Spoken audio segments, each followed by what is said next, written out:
தமிழ்நாட்டில் இருக்கக்கூடிய தமிழர்கள் எல்லாம் திருடர்கள் என்ற பொருளில் பூரி ஜெகநாதர் கோயிலின் சாவி தமிழ்நாட்டில் இருக்கிறது. எப்படின்னா என்னடா பொருள் அதுக்கு? அமித்ஷா சொல்றாரு மண்ணின் மைந்தர்கள் தான் இங்கே இருக்கணும். நான் கேட்கிறேன், ஒரே தேசிய அரசியலை பேசுபவர்கள் சொன்னா நான் ஒத்துப்பேன். ஒரே நாடு ஒரே தேர்தல் என்று இந்திய தேசியத்தை பேசுபவர்கள், குஜராத்தை சேர்ந்த நீ, வாரணாசியில் உத்தரப்பிரதேசத்தில் நிற்கக்கூடிய நீ இப்படி பேசலாமா? தேர்தல் ஆணையம் மூடிக்கிட்டே இருக்காங்க. 30ஆம் தேதிக்கு பின்னர் தேர்தல் பிரச்சாரம் பண்ணக்கூடாது. பிரச்சார உத்தியாக அவர் போய் இப்போ தியானம் பண்றாரு. அது இன்னைக்கு கிட்டத்தட்ட 30க்கும் மேற்பட்ட டிவி சேனல்கள் டெலிகாஸ்ட் பண்றாங்க. எலெக்ஷன் கமிஷன் காதே கேட்கல, காதை மூடிச்சு. இவர் தியானம் பண்றத ஏன் டிவி ஆட்களோட போய் தியானம் பண்றாரு எனக்கு புரியல. காங்கிரஸும் ராகுல் காந்தியும் ராணுவத்தை பத்தி பேசக்கூடாது. யார் ராணுவத்தை பற்றிய பேசுனாங்க? ராணுவம் நமது எல்லையில் சரியாக பாதுகாப்பை செய்யவில்லை அப்படியே பேசுனாங்க. இல்ல, அப்படி இல்லப்பா. ராணுவத்தில் அத்துக்கூலிக்கு வேலைக்கு வைக்காத, 4 ஆண்டுக்கு தான் பணி என்கின்ற அக்னிவீர் அக்னிபாத் அதை நாங்க ரத்து பண்ணுவோம் சொன்னாங்க காங்கிரஸ்காரங்க. ராணுவத்தை எடுத்து பேசுறாங்க. தேர்தல் ஆணையம் சொல்லு ராணுவத்தை எடுத்து பேசாத. என்னடா இது தேர்தல் ஆணையமா இது? உத்தரப்பிரதேசத்தில் அமித்ஷா பேசி இருக்கிறார். அங்க இருக்கக்கூடிய சமாஜ்வாதி பார்ட்டி அவர்கள் ஆட்சியில் இருந்த போது ரம்சானுக்கு மின்சார வெட்டு கிடையாது, ஆனால் ஜென்மாஷ்டமிக்கு மின்சார வெட்டு இருந்ததாம். என்னடா எங்கதான் நீ டேட்டா எடுத்தேன்னு தெரியாது, 4ஆம் தேதி என்ன நடக்கும் தெரியாது, என்ன நடக்கும். சரி, மோடி தோத்து விட்டார். தோத்துட்டா அவர் என்ன பண்ணுவாரு? அப்பவும் ஆட்சியை விட்டு இறங்காமல் ட்ரம்ப் மாதிரியே இருப்பார். என்ன பண்ணாங்க? உங்களுக்கு பத்திரிகை பார்ப்பீங்க. முதல் கட்ட தேர்தல் ஏப்ரல் 19 ஒரு 80 தொகுதிக்கு தேர்தல் 543 வச்சீங்க. அந்த 80 தொகுதியில் 58% வாக்குப்பதிவானதாக இன்று எலெக்ஷன் கமிஷன் சொல்லுது. அதுல கொஞ்சம் ரிவிஷன் திருத்தம் பண்ணி அடுத்த நாள் 60% 62% என்ன அர்த்தம்? ஏங்க நீங்க எண்ணிக்கையில் சொல்ல மாட்டேன்றீங்க, பர்சன்டேஜ்ல சொல்றீங்க. இப்போ எலெக்ஷன் கமிஷன் என்ன யாருக்காக இருக்கு? மோடி அவர்களுக்கு பிரச்சாரம் செய்வதற்கு வசதியாகவும், இன்னும் மற்ற காரியங்கள் திருடு போவதற்கான ஏற்பாடுகளை செய்வதற்கு வசதியாகவும் 7 கட்ட தேர்தலை இவர்கள் நடத்துறாங்க. நமக்கு தமிழ்நாட்டில் 39 சீட் இருக்குங்க. ஏப்ரல் 19ஆம் தேதி நடந்தது. ஜார்க்கண்ட் என்ற மாநிலத்தில் 14 சீட்டு எம்பி சீட். அங்க 4 கட்ட தேர்தல். மொத்தம் 7 கட்டத்தில் 14 சீட்டுக்கு 4 கட்ட தேர்தல். அவங்களுடைய சீஃப் மினிஸ்டர் சிறைக்குள்ள அரவிந்த் கெஜ்ரிவால் வந்துட்டாரு. ஹேமந்த சோரன் சிறையில் இருக்கிறார். நான் கூட ஒரு கட்டுரை எழுதினேன் அறம் என்ற பத்திரிகைக்கு. அவர் பழங்குடி தலைவர் என்பதால் அவரை விடுவிக்க மறுத்துவிட்டதோ உச்சநீதிமன்றம் என்று. ஏன்னா இப்போ பார்த்தீங்கன்னா அதே மாதிரி வெஸ்ட் பெங்கால் எடுத்துக்கிட்டீங்கன்னா எனக்கு 42 என்று நினைக்கிறேன் நாங்கள் எம்பி. அவங்களுக்கு 7 கட்ட தேர்தல். 19ஆம் தேதி ஓட்டு போட ஆரம்பிச்சாங்க, 1ஆம் தேதி வரைக்கும் போடுறாங்க. உத்தரப்பிரதேசத்தில் 7 கட்ட தேர்தல். இது முதல் கேள்விங்க. ரெண்டாவது, உங்களுக்கு எல்லாம் தெரியும், இப்போ வாக்குச்சீட்டு மின்னணு இயந்திரத்தில் தான் பதிவாகுது. மின்னணு இயந்திரத்துடன் இப்போ 2019 ஆண்டு மக்களவை தேர்தல், அதுக்கு முன்னாடி இல்லை, இப்போதான் விவிபேட் 543 தொகுதிகளிலும் ஒவ்வொரு பூத்திலும் விவிபேட் இணைக்கப்பட்டிருக்கிறது. விவிபேட்னா என்ன? தயவு செய்து புரிஞ்சுக்கணும். அது நம்ம பார்த்து பட்டன் அமுத்துறோம் பாருங்க, அமுத்தின உடனே ஒரு 7 செகண்டு முன்னாடி தெரியும், தெரிஞ்சு அது பிரிண்ட் ஆகி அங்கே பக்கத்தில் போய் பொட்டியில் விடும். அதுதான் விவிபேட். அதை எண்ண வேண்டும். தேர்தல் விதிப்படி இவிஎம் கணக்குக்கும் மின்னணு கணக்குக்கும் விவிபேட்டுக்கும் வித்தியாசம் வந்தால் விவிபேட் எண்ணிக்கை தான் செல்லும். அப்போ விவிபேட்டை எண்ணணும் இல்லையா? இந்த குடிமை, அதை சிவில் சொசைட்டி எல்லாம் சேர்ந்து உச்சநீதிமன்றத்துக்கு போனாங்க. உச்சநீதிமன்றம் சொல்லிடுது, நாங்கள் அப்படிலாம் எலெக்ஷன் கமிஷனுக்கு உத்தரவு போட மாட்டோம், விவிபேட்டை முழுக்க எண்றதுக்கு உத்தரவு போட மாட்டோம். இது எத்தனை எண்ணுவாங்க? ஒரு அசம்பிளி கான்ஸ்டியூன்சியில் 5 பூத்தில் எண்ணுவாங்க. எதுக்கு இதை எண்ணணும்? கோடிக்கணக்கான ரூபாய் செலவு செய்து விவிபேட் இயந்திரம் இவிஎம் இயந்திரத்தோடு இணைக்கப்பட்டு இருக்கிறது. ஆனால் அதை எண்ண மாட்டார்கள். அப்போ திருடு இங்கேயும் ஆரம்பித்து விட்டதா இல்லையா? இதனால தான் நம்மளாம் இந்த ஜாக்கிரதையாக இருக்கணும்னு சொல்கிறோம். ஏன்னா ஜாக்கிரதையாக இருந்தாலும் திருடு பண்ணுறான். ஏன்னா நவீன திருடு நமக்கே தெரியாது. அதனால் ரெண்டாவது, போன தேர்தல் வரை வாக்கு விவரங்கள் இணையதளத்தில் பதிவேற்றம் செய்யப்பட்டது, பதிவான உடனே. இந்த தேர்தலில் வாக்கு விவரங்கள் பதிவேற்றம் செய்யப்படவில்லை. உடனே என்ன பண்ணாங்க, உங்களுக்கு பத்திரிகை பார்ப்பீங்க, முதல் கட்ட தேர்தல் ஏப்ரல் 19, எனக்கு எண்ணிக்கை நினைவில்லை, ஒரு 80 தொகுதிக்கு தேர்தல் 543 வச்சுங்க. அந்த 80 தொகுதியில் 58% வாக்குப்பதிவானதாக இன்று எலெக்ஷன் கமிஷன் சொல்லுது. அதில் கொஞ்சம் ரிவிஷன் திருத்தம் பண்ணி அடுத்த நாள் 60%, 62% என்ன அர்த்தம்? ஏங்க நீங்கள் எண்ணிக்கையில் சொல்ல மாட்டேன்றீங்க, பர்சன்டேஜில் சொல்கிறீங்க அப்படின்றத சிவில் சொசைட்டியில் கேட்குறாங்க. 58%னா 62%னா இதை வந்து இவ்வளவு இத்தனை கோடி வாக்காளர்கள் ஓட்டு போட்டாங்கன்னு ஏன் சொல்லலை? ஒன்று. 2, எல்லாம் என்ன கேட்டாங்க, ஒவ்வொரு பூத்துலேயும் தமிழ்நாடு மாதிரி இடத்துல பெரிய பிரச்சனை இல்லை. தமிழ்நாட்டில் குறிப்பாக இங்கே இருக்கக்கூடிய திமுக, அதிமுக என்ற 2 பெருங்கட்சிகளுக்கும் எல்லா பூத்துலேயும் அவங்க ஏஜென்ட் இருப்பாங்க. அவங்களுக்கு தேர்தல் முடிந்தவுடன் அந்த பூத் அதிகாரி, தேர்தல் அதிகாரி எவ்வளவு வாக்குகள் பதிவானது, மொத்தம் எவ்வளவு வாக்காளர்கள் அந்த பூத்துக்கு வந்து ஓட்டு போடணும். 5000 வாக்காளர்கள் இருக்காங்க, அதில் 4400 பேர் ஓட்டு போட்டார்கள், ஒரு 3 பேருடைய ஓட்டு எதிர்க்கப்பட்டது, போட்டதை இந்த விவரங்கள்லாம் எழுதி கையெழுத்து போட்டு கொடுப்பாங்க, அது வச்சிருப்பாங்க. வடக்கே பல மாநிலங்களில் அதுக்கான வாய்ப்பு இல்லை. இப்போ அந்த படிவம் இருக்கு பாருங்க. இப்போ எல்லாரும் சொன்னாங்க 17C, அதான் 17C. அதை இப்போதான் எல்லாம் இவிஎம் தான் வேணும்னு சொல்றீங்க. நவீன வாக்கு நம்மெல்லாம் எல்லாருக்கும் நமக்கு எப்போ நமக்கு ஒரு முழு திருப்தி இருக்குன்னா பழைய மாதிரியே பேப்பர் பேலட் எடுத்தால் திருப்தி இருக்கும். இல்லைப்பா இன்னும் இவிஎம் தான்றீங்க. இவிஎம் தான் அப்படின்னு சொன்னால் நீங்கள் ஏன் இணையதளத்தில் அன்னைக்கே இந்த பூத்து வைஸாக இவ்வளோ ஓட்டு பதிவாயிருக்குன்னு சொல்லலை? இப்போ எல்லாம் போனாங்க, போய் உச்சநீதிமன்றம் போன உடனே உச்சநீதிமன்றம் அதில் உத்தரவு போட மறுத்து விட்டது. எவ்வளவு ஓட்டு பதிவாச்சுன்ட்டு எலெக்ஷன் கமிஷன் இணையதளத்திலே பதிவேற்றம் செய்யவில்லை அப்படின்னா அப்போ எலெக்ஷன் கமிஷன் என்ன, யாருக்காக இருக்கு அப்படின்ற கேள்வி வருது. அப்படி உச்சநீதிமன்றம் மறுத்தவுடன் இப்போது கான்ஸ்டிடியூவன்சி தொகுதி வாரியாக எவ்வளவு வாக்குப்பதிவாச்சின்னு போட்டிருக்காங்க. இப்போ தமிழ்நாட்டில் 39 தொகுதினா ஒவ்வொரு தொகுதியிலும் எவ்வளவு பதிவாச்சின்னு போட்டிருக்காங்க. அதெல்லாம் நம்ம கேட்கறது. ஒவ்வொரு தொகுதியிலும் 2000 பூத் இருக்குன்னு வச்சுங்க, ஒவ்வொரு பூத்திலும் எவ்வளவு பதிவாச்சுன்ற விவரம் நமக்கு மக்களுக்கு தெரியணும். ஜனநாயகம் என்பது என்ன? இவங்க அரசியல் கட்சியில் இருக்கக்கூடிய பொலிட்டிக்கல் ஏஜென்ட் கிடையாது, மக்கள் தான் ஜனநாயகம். மக்களுக்கு விவரம் தெரியணும், வெளிப்படைத்தன்மை தேவை. எனவே நாம் சொல்கிறோம், இதை ஏன் தேர்தல் ஆணையம் செய்ய மறுக்கிறது? இங்கே வந்து முன்னால் பேசுகிற ஒருத்தர் சொன்னார் ஏன்ட்டு. ஏன்னா இந்த தேர்தல் ஆணையரை நியமிப்பது மத்திய அரசாங்கம். நம்ம உச்சநீதிமன்றம் போன மார்ச் 2023 5 நீதிபதிகள் கொண்ட அமர்வு தேர்தல் ஆணையரை நியமிப்பதற்கு ஒரு 3 பேர் கொண்ட குழு இருக்கணும். யார் யார் அந்த 3 பேர்? 1 பிரதமர், 2 எதிர்கட்சி தலைவர், 3 சீஃப் ஜஸ்டிஸ் ஆஃப் இந்தியா அப்படின்னு இருந்தது. உடனே நம்முடைய மோடி என்ன பண்ணார், அந்த தீர்ப்பை ரத்து செய்து பாராளுமன்றத்தில் சட்டம் போட்டார். சட்டம் போட்டு அவர் ஒரு 3 பேர் கொண்ட குழுவை வந்து தேர்ந்து, 1 யார்? பிரதமர், 2 எதிர்கட்சி தலைவர், 3 பிரதமர் நியமிக்கும் மத்திய மந்திரி. அவர் யாரை ஒன்றாலும் நியமிப்பார், அமித்ஷான்னு கூட அவசியம் இல்லை, அவர் யாரை ஒன்றாலும் ஒரு நியமிப்பார். அவரை அப்படிதான் இப்போ வந்து தேர்தல் ஆணையர் நியமிச்சிருக்காங்க.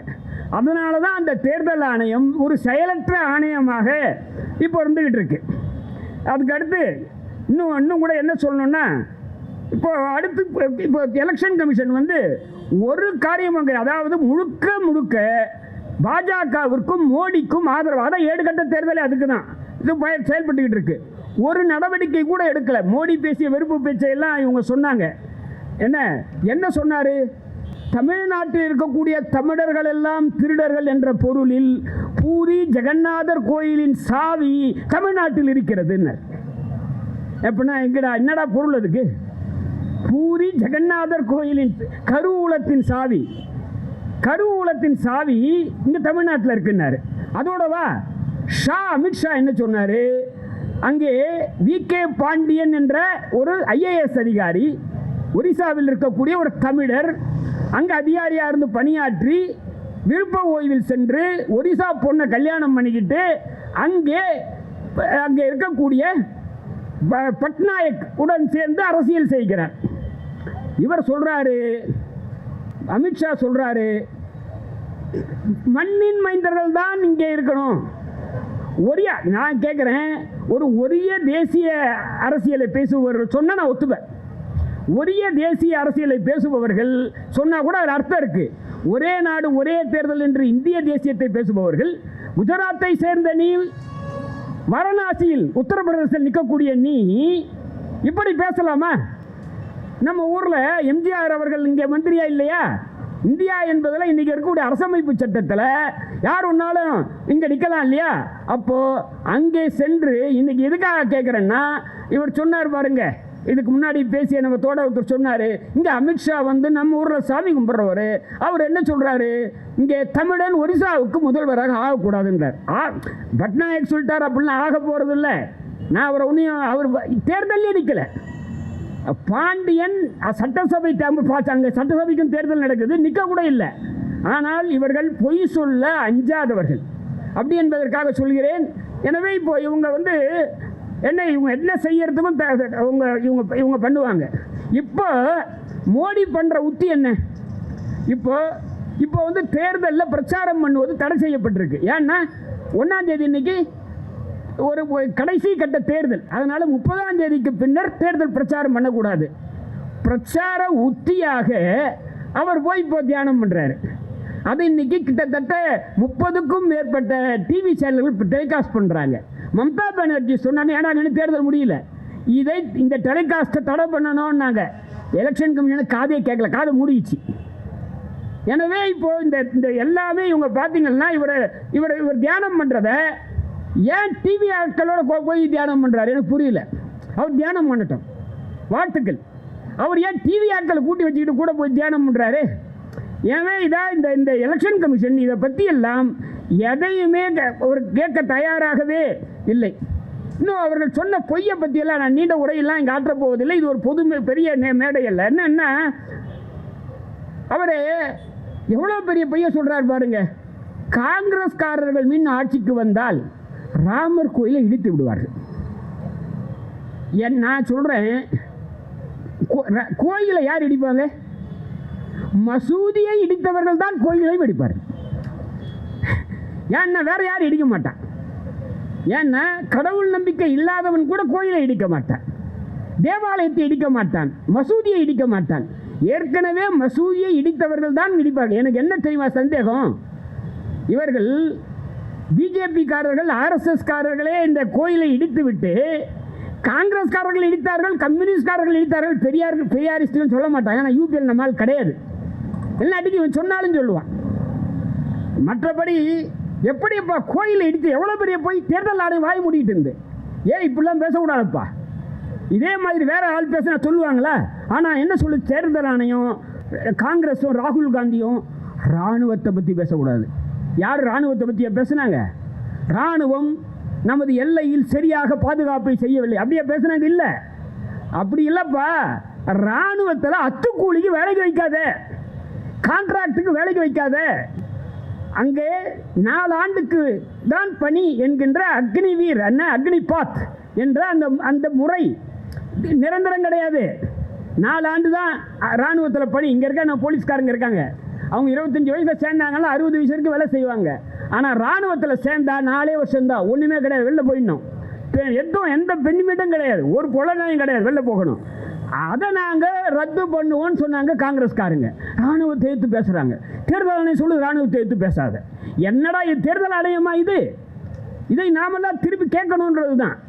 எனவே இவங்க சொல்றதை பற்றி நமக்கு அதுக்கப்புறம் இவர் என்ன சொல்றாரு, இவங்க எண்ணற்ற விஷயங்கள் சொல்லலாம்.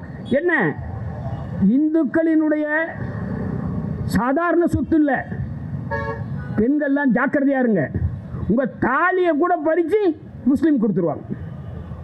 தாலியை பறித்து முஸ்லீம்களுக்கு கொடுத்து விடுவார்கள். யாரு?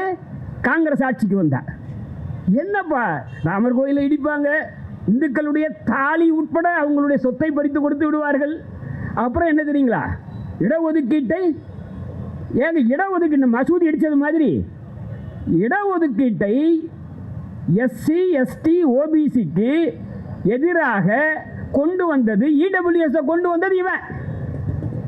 அவன் சொல்கிறான் எஸ்சி எஸ்டி ஓபிசிக்கு விரோதமாக முஸ்லீம்களுக்கு இடஒதுக்கீட்டை கொடுத்துருவாங்கன்ட்டு. இவங்க ஐயருக்கு உயர் சாதிக்காரங்களுக்கு இவன் கொடுத்துருக்கான்.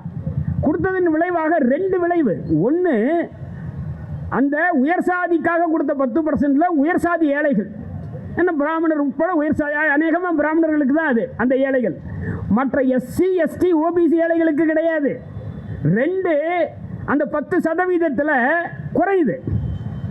இப்போ அங்கே போய் எஸ்சி எஸ்டி ஓபிசிக்காரங்க ஜென்ரலாக போட்டி போட முடியாது. நிறைய மார்க் வாங்கினா அந்த இந்த ஜென்ரல் கேட்டகரி இருக்கும், அது போயிடுது. அதை பண்ணவங்க இவங்க சொல்கிறாங்க எஸ்சி எஸ்டி ஓபிசியுடைய இதெல்லாம் கொடுத்துருவாங்க அப்படின்ட்டு. என்ன ரிசர்வேஷன் இன்னைக்கு மதத்தின் அடிப்படையில் யாரும் இல்லை. இங்கே தமிழ்நாட்டில் கூட இஸ்லாமியருக்கு 3.5% இருக்கிறது. ஒருத்தர் நாங்கள் பீகாரில் இருக்கக்கூடிய தேஜஸ்வி கேட்டார், குஜராத்தில் இருக்கிறது, குஜராத்தில் இஸ்லாமியருக்கு ரிசர்வேஷன் இருக்கு. என்னடா பொய் பேசுறதுக்கு எல்லையே இல்லையா? குஜராத்தில் நீ வச்சுக்கிட்டு நீ மீடியெல்லாம் பேசிகிட்டு இருக்க. தேஜஸ்வி பேசியிருக்கிறாரு. அப்புறம் என்ன, அது மாதிரி எண்ணற்ற விஷயங்களை சொல்லலாம். இதுக்கெல்லாம் ஏன் இதெல்லாம் சொல்கிறோன்னா, தேர்தல் ஆணையம் இந்த திருட்டை வாய் மூடி மூடிக்கிட்டே இருக்காங்க. எதுவுமே பண்ணாமல் இருக்காங்க. இதில் எதுவுமே நடவடிக்கை எடுக்கல. இப்போ லேட்டஸ்ட்டாக இன்றைய பத்திரிகையில் பாருங்கள், உத்தரப்பிரதேசத்தில் அது நேற்று பேசுனது இன்றைக்கி வந்திருக்கு. அமித்ஷா பேசியிருக்கிறார். அங்கே இருக்கக்கூடிய சமாஜ்வாதி பார்ட்டி அவர்கள் ஆட்சியில் இருந்தபோது இந்த மின்சாரம் இருக்கே, மின்சார வெட்டு இல்லாத ரம்ஜானுக்கு மின்சார வெட்டு கிடையாது. ஆனால் ஜென்மாஷ்டமிக்கு மின்சார வெட்டு இருந்ததாம். என்னடா எங்கே தான் நீ டேட்டா எடுத்தேன்னு தெரியாது. என்ன இந்த நேரத்தில் எலெக்ஷன் கமிஷன் இதெல்லாம் பேசுறதுக்கு அனுமதிக்கிறான். அப்போது இந்த மாதிரியாக நடக்கக்கூடிய இதை தேர்தல் ஆணையம் இருக்கிறதோடு நம்ம நம்பிக்கை இல்லை. இதெல்லாம் தேர்தலில் ஒரு பெரிய அளவில் தில்லுமுள்ளு நடக்கும். அந்த தில்லுமுள்ளு மூலமாக அவர்கள் ஜெயித்து விடுவார்கள். ஏன்னா இப்போ ஏற்கனவே சொன்னாங்க, இப்போ அங்கே வெளியிட்ட இதில் பெரிய முதல்ல 58%லேருந்து 63%ன்னா என்ன அர்த்தம்னா கிட்டத்தட்ட 1 கோடி வாக்குகளை காமிக்கிறாங்க அப்படின்னு சொன்னாங்க. அப்படின்னா ஒவ்வொரு தொகுதிக்கும் 30,000 40,000 தொகுதிகள் வாக்குகள் ஏதோ ஒரு பிரச்சனைக்குள்ளதாக இருக்கிறது. இதெல்லாம் நமக்கு விளக்கப்படலை. எனவே தேர்தல் இப்போது ஒரு நம்பிக்கைக்கு உகந்ததாக இல்லை. தேர்தல் ஆணையம் அதை செய்யவில்லை. இப்போ 4ஆம் தேதி என்ன நடக்கும் தெரியாது. என்ன நடக்கும். சரி, மோடி தோத்து விட்டார். தோத்துட்டா அவர் என்ன பண்ணுவார்? அப்பவும் ஆட்சியை விட்டு இறங்காமல் ட்ரம்ப் மாதிரியே இருப்பார் என்ற அச்சம் நமக்கு இருக்கிறது. அப்போ நாம் என்ன பண்ணணும் என்பதுதான் இந்த கூட்டத்தோட நோக்கம். நாம் பொதுமக்கள் வீதியில் இறங்கி அதை எதிர்த்து, எப்படி ட்ரம்ப்பை எதிர்த்து போராடியது போல் அமெரிக்க மக்கள் நாம் எதிர்த்து போராட தயாராக இருக்க வேண்டும் என்பதற்காகத்தான் இதை நம்ம சொல்கிறோம். நமக்கு உறுதுணையாக ஆதரவாக இருக்க போவது இதுதான்.